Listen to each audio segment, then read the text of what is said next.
ಒಂದು ಹೆಣ, ಒಂದು ಕಾಡು ಮತ್ತು ಸತ್ತ ಮೇಲೂ ಬಿಡದ ವಿಕೃತಿ. ಪೊಲೀಸರನ್ನೇ ಬೆಚ್ಚಿ ಬೀಳಿಸಿದ ಒಂದು ಸತ್ಯ. ತಿಂಗಳುಗಳ ನಂತರ ಆಕೆಯ ಮೃತದೇಹ ಪತ್ತೆಯಾಗುತ್ತೆ. ಮೊದಲಿಗೆ ಇದು ಕೊಲೆ ಅಂತ ಅಂದ್ಕೊಂಡು ಪೊಲೀಸರ ತನಿಖೆ ಶುರು ಮಾಡ್ತಾರೆ. ಆದರೆ ತನಿಖೆಯ ಮುಂದುವರಿದಂತೆ ಗೊತ್ತಾಗಿದ್ದು ಮಾತ್ರ ಇನ್ನೂ ಭಯಾನಕ. ಕೊಲೆ ಮಾಡಿದ್ರು ಅಷ್ಟಕ್ಕೆ ನಿಲ್ಲಿಲ್ಲ, ಸತ್ತ ಮೇಲೂ ಆಕೆಯನ್ನು ಬಿಡಲಿಲ್ಲ. ಆಕೆಗೆ ಹೀಗೆ ಯಾಕೆ ಮಾಡಿದರು? ಆಕೆ ಇದ್ದ ಹಿಂದೆ ರಹಸ್ಯ ಏನು? ಕೊನೆಗೆ ತನಿಖೆ ಒಂದು ಹಣದ ವ್ಯಾಪಾರದ ಕಡೆ ತಿರುಗುತ್ತೆ. ಆ ವ್ಯವಹಾರಕ್ಕೂ ಈ ಭೀಕರ ಘಟನೆಗೂ ಏನು ಸಂಬಂಧ? ಆರೋಪಿಗಳು ಪೊಲೀಸರ ಮುಂದೆ ಯಾವಾಗ ಬಾಯ್ಬಿಟ್ಟರು? ಈ ಪ್ರಕರಣದ ಪ್ರತಿಯೊಂದು ತಿರುವನ್ನು ಹಿರಿಯ ನಿವೃತ್ತಿ ಡಿಸಿಪಿ ಬಸವರಾಜ್ ಮಾಲ್ಗತ್ತಿ ಅವರು ಮಾತುಗಳನ್ನು ಕೇಳೋಣ ಬನ್ನಿ. ಎರಡು ಡೆಡ್ ಬಾಡಿ ಗುಡದಲ್ಲಿ ಬಿದ್ದಿದ್ದಾವೆ. ಅದ್ರ ಮುಖ ಫೇಸ್ ಐಡೆಂಟಿಫೈ ಇರಲಿಲ್ಲ. ಮುಖ ಸುಟ್ಟಿದ್ರು, ಅದನ್ನು ಮುಖ ಸುಟ್ಟಿದ್ರೆ ಐಡೆಂಟಿಫೈ ಆಗಿಲ್ಲ. ಎಲ್ಲ ನೀಡಿತ್ತು, ಬಟ್ಟೆ ಗಿಟ್ಟೆ ಏನೂ ಇರಲಿಲ್ಲ. ಆ ಬಟ್ಟೆ ತಗೊಂಡು ಸುಟ್ಟಿದ್ರು ಅವರು. ಸೊ ಅವನ ಕಡೆಯಿಂದ ದೇ ಯೂಸ್ ಟು ಎಂಜಾಯ್. ಅವನ ಕಡೆಯಿಂದ ಅವಳಲ್ಲಿ ಬರ್ತಾಳೆ, ಇನ್ನು ಬರಲ್ಲ, ಮುಗಿಸಿದೀವಿ ಎಲ್ಲ ಮುಗಿಸಿದೀವಿ, ಎಲ್ಲ ಮುಗಿಸಿ ಅವಳಿಗೆ ಏನು ಮಾಡ್ಬೇಕೆಲ್ಲ ಸರಿಯಾಗಿ ಮಾಡಿದ್ದೀವಿ ಅಂತ. ಅದನ್ನು ಟಿ ಬಿ ಪೇಷಂಟು ನಿನ್ನ ಜೊತೆಗೆ ಏನು ಮಾಡ್ತಾರೆ ನಡಿ ಅಂತ ತಿಳಿದು ತಳ್ಳೋರು ನಮಗಿಬ್ಬರಿಗೂ. ಇಬ್ಬರು ಎಂಜಾಯ್ ಮಾಡ್ತಾರೆ ಡೆಡ್ ಬಾಡಿ ಜೊತೆಗೆ ಎಲ್ಲ ವಿಕೃತ ಮನಸ್ಸಿದೆ ಮಾಡ್ತಾರೆ. ಮಾಡಿ ಅದನ್ನ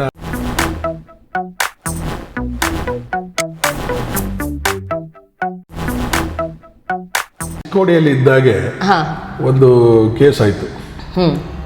ಹೀಗೆ ಒಂದು ಲೋಕಲ್ ಪೇಪರು, ವೀಕ್ಲಿ ಪೇಪರ್ ಇರ್ತಾವಲ್ಲ, ಲೋಕಲ್ ಪೇಪರ್ದಲ್ಲಿ ಹಿಂಗೆ ಎರಡು ಡೆಡ್ ಬಾಡಿ ಗುಡದಲ್ಲಿ ಬಿದ್ದಿದ್ದಾವೆ. ಗುಡ್ಡದಲ್ಲಿ ಯಾವ ಊರು ಸರ್ ಅದು? ಚಿಕ್ಕೋಡಿ ಅಂತ, ಚಿಕ್ಕೋಡಿ ತಾಲೂಕಿನಲ್ಲಿ ಗುಡ್ಡದಲ್ಲಿ ಬಿದ್ದಿದ್ದಾವೆ. ಅವು ಭಾಳ ದಿವಸ ಆಗಿದೆ, ಕೊಳತಿದೆ.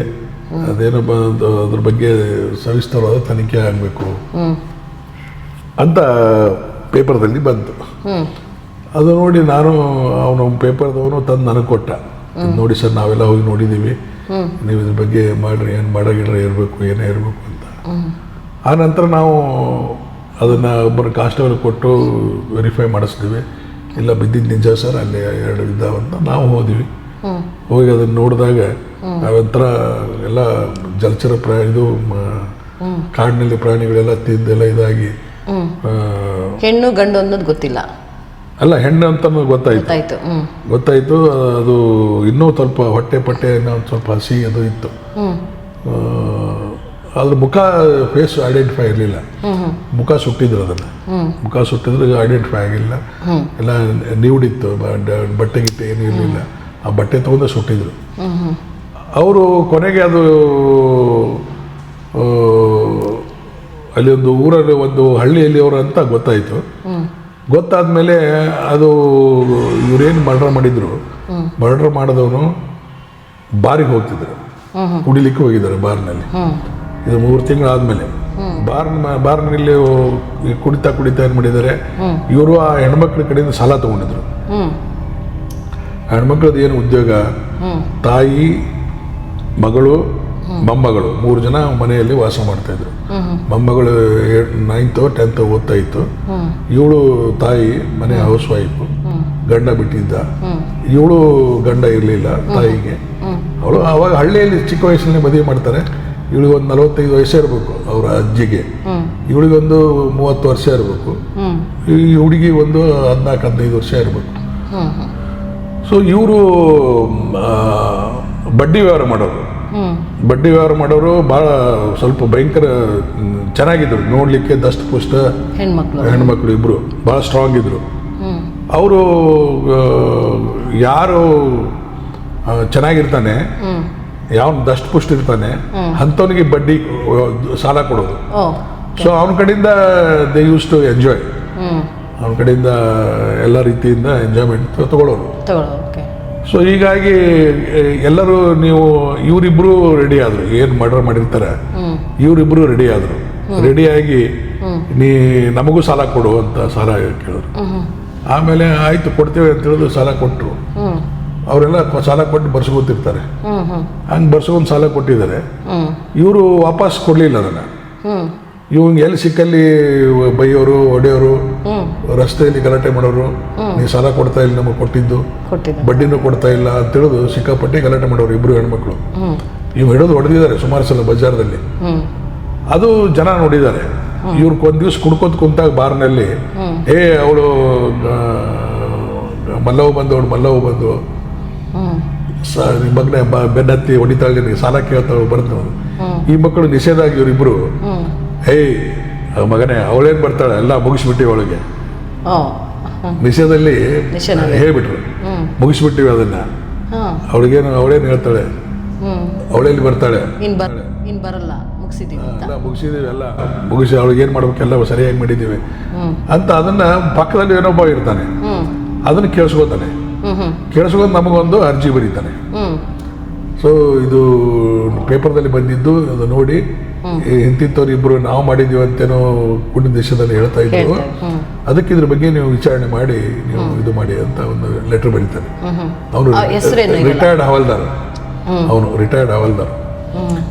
ಅವನು ಬರೀತಾನೆ. ಬರೆದ್ಮೇಲೆ ಅದು ನಾವು ಸ್ವಲ್ಪ ಸೀರಿಯಸ್ ತಗೋತೇವೆ, ಅದ್ರ ಪ್ರಕಾರ ತನಿಖೆ ಮಾಡಿದ್ರೆ ಇವರೇ ಮಾಡ್ಯಾರ ಅಂತ ಗೊತ್ತಾಯ್ತು.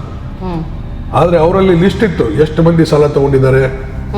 ಅದು ನಾನು ಅವಾಗೆ ಸಬ್ ಇನ್ಸ್ಪೆಕ್ಟ್ರು CPI ಅವರು ತನಿಖೆ ಮಾಡೋರು ಮರ್ಡರ್ ಕೇಸ್.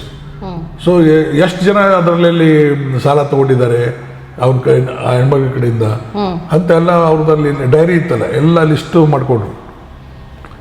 ಎಲ್ಲರನ್ನೂ ಕರೆಸೋರು, ಎಲ್ಲರನ್ನೂ ನೀ ಮಾಡಿ ಮರ್ಡರ್ ಮಾಡಗನೆ ನೀ ಮಾಡಿದ್ದು ಅಂತೆಲ್ಲ ಎಲ್ಲ ರೀತಿಯಿಂದ ತನಿಖೆ ಮಾಡಿ ಎಲ್ಲ ರೀತಿಯಿಂದ ಪೊಲೀಸ್ನಲ್ಲಿ ಇರ್ತದಲ್ಲ ಅದೆಲ್ಲ ಮಾಡೋರು. ಕೊನೆಗೆ ಇವರಿಬ್ಬರದು ಫಿಕ್ಸ್ ಮಾಡಿದ್ರು, ನಾವು ಮಾಡಿದ್ದೀವಿ ಅಂತ ಒಪ್ಕೊಂಡ್ರು. ನಾವು ನೋಡಿ ಸರ್ ನಮಗೆ ಭಾಳ ತೊಂದರೆ ಕೊಡ್ತಾ ಇದ್ರು, ಎಲ್ಲಿ ಹೋದಲ್ಲಿ ಅಸಹ್ಯ ಮಾಡ್ತಾ ಇದ್ರು, ನಾವು ಅವಳಿಗೆ ಸೆಕ್ಸ್ ಮಾಡೋ ಉದ್ದೇಶದಿಂದನೇ ಸಾಲ ತಗೊಂಡಿದ್ದೀವಿ, ಆದ್ರೆ ನಮ್ಮ ಜೊತೆಗೆ ಆಕಿ ಮರ್ಕೊಳ್ಳಿಕ್ಕೆ ತಯಾರಿರಲಿಲ್ಲ. ನಮಗೆಲ್ಲ ನೀನು TV ಪೇಷಂಟ್, ನಿನ್ನ ಜೊತೆಗೆ ಏನು ಮರ್ಕೊತಾರೆ ನಡಿ ಅಂತ ತಿಳಿದು ತಳ್ಳೋರು ನಮಗಿಬ್ಬರಿಗೂ. ಆಮೇಲೆ ನಾವು ಬಿಡೋದೇ ಇಲ್ಲ, ನಿಮಗೇನು ಮಾಡೇ ಮಾಡ್ತೀವಿ ನಾವು ಅಂತ ತಿಳಿದು ಹಠ ಹಿಡೋದು ಆಣೆ ಮಾಡಿದೀವಿ, ಬಿಡೋದಿಲ್ಲ ನಿಮಗೆ ಅಂತ ತಿಳಿದು. ಆ ಕೊನೆಗೆ ಒಂದ್ಸಲ ಗೋವಾಕ್ಕೆ ಹೋಗಿ ಬಾಟ್ಲಿ ತಂದು ಒಂದೆರಡು ಬಾಟ್ಲಿ ತೊಗೊಂಬಂದಿವಿ. ಗೋವಾ ಹೋಗ್ತಾರೆ ಇಲ್ಲೆಲ್ಲೂ ಸಿಗಲ್ಲ, ಅಲ್ಲಿ ಬೆಳಗಾವದಲ್ಲಿ ಹಂಗೆ ಗೋವಾ ಅಂದ್ರೆ ಅದು ಫೇಮಸ್. ಗೋವಾಕ್ಕೆ ಹೋಗಿ ಬಾಟ್ಲಿ ತಂದಿವಿ. ಬಾಟ್ಲಿ ತಂದು ಗೋವಾದಿಂದ ಬಾಟ್ಲಿ ತಂದೀವಿ, ಫಾರಿನ್ದು ಬಾ ಕುಡಿಯೋಣ ಅಂತ ಕರೆಸ್ತಾರೆ. ಗೋವಾದಿಂದ ಸೆರೆ ತಂದಿವಿ ಬಾಟ್ಲಿ ಅಂತ 2 ಬಾಟ್ಲಿ ತೋರಿಸ್ತಾರೆ. ತೋರಿಸಿ ಅದನ್ನ ಅವರು ಆಯ್ತು ಅಲ್ಲಿ ಅಡುಗೆ ಮಾಡಿದೀನಿ ಬಾ ಅಲ್ಲಿ ಕರ್ಕೊಂಡು ಹೋಗ್ತೀವಿ ಅಂತ ಹೇಳಿದು ಅಲ್ಲಿ ಒಂದು ಜಾಗ ಕರ್ಕೊಂಡು ಹೋಗ್ತಾರೆ. ಊರ ಹೊರಗಡೆ ತೋಟ ಐತಿ ಬಾ ಅಲ್ಲಿ ಅಂತ ಕರ್ಕೊಂಡು ಹೋಗ್ತಾರೆ. ಹೋಗ್ತಾ ಕುಡ್ಕೊಂತಾನೆ ಹೋಗ್ತಾರೆ. ಅದು ಸ್ವಲ್ಪ ನಿಶೆ ಆಗ್ತದೆ. ಮುಂದೆ ಹಂಗೆ ಅಲ್ಲಿ ಹೋದ್ಮೇಲೆ ಭಯಂಕರ ಕುಡಿಸ್ತಾರೆ, ಎಲ್ಲ 2 ಬಾಟ್ಲಿ ಖಾಲಿ ಮಾಡ್ತಾರೆ. ಖಾಲಿ ಮಾಡಿ ಬಾಟ್ಲಿನೂ ಅಲ್ಲೇ ಬಿದ್ದಿರ್ತಾವೆ, ನೋಡಿದ್ವಿ ನಾವು ಬಾಟ್ಲಿ ಸಹ ಅಲ್ಲೇ ಬಿದ್ದಿದ್ದು. ಅದು ಆಮೇಲೆ ಜಪ್ತ್ ಮಾಡಿದ್ವಿ. ಬಾಟ್ಲಿ ಕುಡಿದ ಮೇಲೆ ಅವ್ರಿಗೆ ಇಬ್ಬರಿಗೆ ನಿಶೆ ಆಗ್ತಾರೆ. ಮತ್ತು 2 ಬಾಟ್ಲಿ ಹೊಡಿತಾರೆ ಅಂದಮೇಲೆ ಒಂದು ಅಷ್ಟೊಂದು ಇದು ಆಗೋದಿಲ್ಲ. ನಿಶೆ ಆದಮೇಲೆ ಇವ್ರೇನು ಮಾಡ್ತಾರೆ, ಆಕಿನ ಇದು ಮಾಡಕ್ಕೆ ಹೋಗ್ತಾರೆ, ಆಕಿ ಪ್ರೊಟೆಸ್ಟ್ ಮಾಡ್ತಾರೆ, ರೇಪ್ ಅದು ಮಾಡಕ್ಕೆ ಹೋಗ್ತಾರೆ, ಪ್ರೊಟೆಸ್ಟ್ ಮಾಡ್ತಾರೆ ಇಬ್ಬರು. ಆದರೂ ನಿಶೆ ಜಾಸ್ತಿ ಆಗಿರ್ತಲ್ಲ, ಕೊನೆಗೆ ಸಹಾಯಕರಿಗೆ ಬಿದ್ದು ಬಿಡ್ತಾರೆ. ಇದು ಮಾಡಿಸಿ ಕೊಡೋದಿಲ್ಲ ಅಂತ ತಿಳಿದು ಸಿಟ್ಟು ಬರ್ತದೆ ಇವರಿಗೆ, ನಮ್ಗೆ ಹೊಡಿತೀಯ ಅಂತ ತಿಳಿದು ಆಕಿನ ಇಬ್ಬರು ಟಾವೆಲ್ ಓದಿರ್ತಾರೆ, ಟಾವೆಲಿಂದ ಕುತ್ತಿಗೆ ಬಿಗಿದು ಹೊಡೆದು ಕೊಲ್ತಾರೆ. ಕೊಂದ ಮೇಲೆ ಆಣೆ ಮಾಡಿರ್ತಾರಲ್ಲ ಇವರು ಬಿಡೋದಿಲ್ಲ ನಿಮಗೆ ಅಂತ. ಕೊಂದ ಮೇಲೆ ನಾವು ಆಣೆ ಮಾಡೀವಿ, ಶಪಥ್ ಮಾಡೀವಿ, ಮರಾಠಿಯಲ್ಲಿ ಶಪಥ್ ಅಂತಾರೆ ಅದಕ್ಕೆ. ಶಪಥ್ ಮಾಡಿದ್ದೀವಿ, ಇವಕ್ಕಿನ್ ಬಿಡೋದು ಬೇಡ, ನೀ ಅಕ್ಕಿನ ಎಂಜಾಯ್ ಮಾಡು, ನಾನು ಇಕ್ಕಿನ ಬರೆಸ್ತೀನಿ ಅಂತ ಹೇಳೋದು. ಇಬ್ಬರು ಎಂಜಾಯ್ ಮಾಡ್ತಾರೆ ಡೆಡ್ ಬಾಡಿ ಜೊತೆಗೆ ಏನ ವಿಕೃತ ಮಾಡ್ತಾರೆ. ಮಾಡಿ ಅದನ್ನ ಅವಳು ಸಾಲ ಕೊಟ್ಟಿರ್ತಾರಲ್ಲ, ಅದು ಸ್ವಲ್ಪ ಶ್ರೀಮಂತರು ಇರ್ತಾರೆ ಅವ್ರ ಮನೆತನದಿಂದ. ಅವೆಲ್ಲ ಕೈಯಲ್ಲಿ ಬೆಳೆ, ಬಂಗಾರ ಬೆಳೆ, ಒಡವೆ, ಕಿವಿಯಲ್ಲಿ, ಇದು ಕೊಳ್ಳಲ್ಲಿ ಸರ ಗಿರ ಎಲ್ಲ ಸುಮಾರು ಒಂದು 15-20 ತೊಲೆ ಇರ್ತಾವೆ ಇಬ್ಬರದು. ಅದನ್ನು ತಗೋತಾರೆ ಎಲ್ಲ. ತಗೊಂಡು ಅವಳು ಬಟ್ಟೆಗಳನ್ನ ಇದು ಮಾಡಿ ಇವ್ರದ್ದು ಸೆಕ್ಸ್ ಆದಮೇಲೆ ಆ ಮುಖದ ಮೇಲೆ ಇಟ್ಟು ಅದನ್ನು ಕಡ್ಡಿ ಕೊಡೋದು ಉರಿ ಹಚ್ತಾರೆ, ಡಿಸ್ಫಿಗರ್ ಮಾಡ್ತಾರೆ, ಇಬ್ಬರಿಗೆ ನೆಕೆಟ್ ಮಾಡಿ ಗೊತ್ತಾಗಬಾರ್ದಲ್ಲ, ಐಡೆಂಟಿಫೈ ಆಗಬಾರ್ದು. ಸೊ ಮುಖ ಆಗಬಾರ್ದಂತ ಇದು ಮಾಡ್ತಾರೆ. ಆಮೇಲೆ ಮಾಡಿ ಅಲ್ಲಿಂದ ಬರ್ತಾರೆ ಹೊರಗೆ. ಬಂದು ಅದು 3 ತಿಂಗಳದಾಗ ಅದೆಲ್ಲ ಆ ಪ್ರಾಣಿ ಈ ಪ್ರಾಣಿ ತಿಂದೆಲ್ಲ ಸ್ಕಲ್ಟನ್ ಉಳಿದಿರ್ತದೆ, ಹೊಟ್ಟೆ ಮಾತ್ರ ಹಸಿ ಇರ್ತದೆ. ಸೊ ನಾವು ಪಂಚನಾಮ ಮಾಡುವಾಗ ಅಷ್ಟಿತ್ತು, ಅಲ್ಲಿ ಬಾಟ್ಲಿನ ಬಿದ್ದಿದ್ದು ಔಷಧ ಸೀಜ್ ಮಾಡಿದ್ವಿ. ಕೊನೆಗೆ ಇವ್ರನ್ನೆಲ್ಲ ಗಿಂಗಾರದೆಲ್ಲ ರಿಕವರಿ ಮಾಡಿದ್ವಿ. ಎಲ್ಲ ತೊಗೊಂಡಿದ್ರಲ್ಲ, ಇವ್ರು ತೊಗೊಂಡೋಗಿ ಕೆಲವೊಂದು ಮಾರ್ಕೊಂಡಿದ್ರು, ಕೆಲವೊಂದು ಒತ್ತೆ ಇಟ್ಟಿದ್ರು, ತೊಗೊಂಡಿದ್ರು, ಅವನ್ನೆಲ್ಲ ಮಾರ್ಕೊಂಡು ತಂದು ಎಲ್ಲ ದಿನ ಚೈನಿ ಹೊಡೆಯೋರು, ದಿನ ಬಾರಿಗೆ ಹೋಗೋರು, ದಿನ ಇದು ಮಾಡೋರು. ಅದಕ್ಕೆ ಅವ್ನು ಸಂಶಯ ಬರ್ತಿದ್ದು, ದಿನ ಬಾರಿಗೆ ಹೋಗ್ತಾರೆ ಮಕ್ಕಳು, ದುಡ್ಡು ಎಲ್ಲಿ ಬರ್ತಾವೆ ಇವರಿಗೆ ಅಂತ. ಅದೊಂದು ಊರಿಲ್ಲ, ಸಣ್ಣ ಹಳ್ಳಿ ಅಲ್ಲ, ಗೊತ್ತಾಗೋದಿಲ್ಲ. ಸೊ ಹೀಗಾಗಿ ಎಲ್ಲ ರೀತಿಯಿಂದ ಸಮಸ್ಯೆ ಬಂದು ಅವನು ಸಿಕ್ಕರು. ಕೊನೆಗೆ ಅರೆಸ್ಟ್ ಮಾಡಿ ಆ್ಯಕ್ಷನ್ ತಗೊಂಡು ಕೊನೆಗೆ ಶಿಕ್ಷೆ ಆಯ್ತು. ಎಷ್ಟು ವರ್ಷ ಆಯಿತು ಸರ್? 10 ವರ್ಷವಾಗಿತ್ತು ಶಿಕ್ಷೆ. ಇಬ್ಬರಿಗೆ ಜೀವದ ಶಿಕ್ಷೆ, ಇಬ್ಬರಿಗೆ ಜೀವದ ಶಿಕ್ಷೆ ಆಯಿತು. ಮಾಡಿ ನೋಡಿ, ಈ ಥರ ಪ್ರಪಂಚದಲ್ಲಿ ಎಂತ ವಿಕೃತವಾಗಿರೋ ವಿಕೃತ ಡೆಡ್ ಬಾಡಿ ಜೊತೆನೂ ಮಾಡ್ತಾರೆ, ಫಿಸಿಕಲಿ ಹಠ ಮಾಡಿದ್ರಲ್ಲ ಅದು.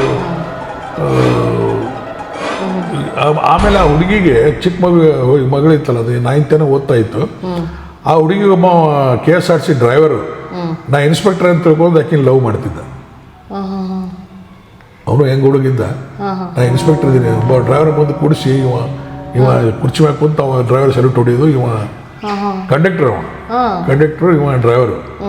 ಅವ ಸಲ್ಯೂಟ್ ಹೊಡೆದಂಗೆ ಮಾಡೋದು, ಇವ ಅದ್ರ ಫೋಟೋ ತೆಗೆದು ಅವ್ರ ಮನೆಯಾಗಿತ್ತು ಫೋಟೋ. ಅದು ಇದ್ಯಾರ್ದು ಫೋಟೋ ಅಂತ ಕೇಳಿದೆ ನಾನು, ಇನ್ಫಾರ್ಮ್ ಅದು ಇದ್ದೀವಲ್ಲ, ಅದು ನಮ್ಮ ಮಗಳ ಗಂಡಾಗ ಅವರೇವ ಅಂತಂದ್ರು, ಮೊಮ್ಮಗಳ ಗಂಡಾಗ ಅವನ ಅಂತ ಹೇಳಿದ್ರು. ಅಲ್ಲಿ ಆ ಹುಡುಗಿ ಗಂಡಾಗ ಅವನು ಇನ್ಸ್ಪೆಕ್ಟರ್ ಅದಾನ ಅಂತಂದ್ರು. ಒಂದು ಅವ್ನು ಖರ್ಚು ವಿಚಾರಿದ್ರೆ ಅವನು ಕಂಡಕ್ಟರು, ಡ್ರೈವರ್ ಒಬ್ಬ ಸುಳ್ಳು ಹೇಳಿ ಅಕ್ಕಿನ್ನ ಇದು ಮಾಡೋರಿದ್ರು. ಸೊ ಹೀಗೆ ಹಳ್ಳಿಯಲ್ಲಿ ಎಲ್ಲ ರೀತಿ ನಡೀತದೆ ಈ ಥರ.